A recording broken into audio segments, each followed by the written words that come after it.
तो hey guys, आपको इस वीडियो में Python libraries computer science class 12 का हैंड रिटन नोट्स प्रोवाइड करने वाला हूँ। तो इस पीडीएफ का लिंक नीचे डिस्क्रिप्शन में अवेलेबल है। बाकी कोई आप लोग functions and Python revision tour का नोट्स का पीडीएफ चैनल लेना चाहते हो तो नीचे डिस्क्रिप्शन में मैंने प्लेलिस्ट बनाया computer science with Python notes, तो आप लोग उसमें गो थ्रू कर लेना।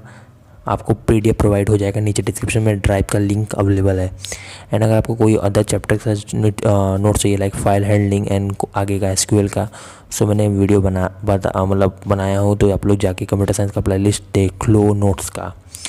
अगेन नीचे डिस्क्रिप्शन में अवेलेबल है। एंड व्हाट्सएप ग्रुप भी है हमारा कंप्यूटर साइंस का, एंड टेलीग्राम का भी कंप्यूटर साइंस का, तो आप लोग ज्वाइन कर लो। उसमें मैं आपको sample paper daily quiz provide करता रहता हूँ। अगर आपको कोई भी डाउट है तो मुझे व्हाट्सएप कर दो या इंस्टाग्राम पे डीएम कर दो।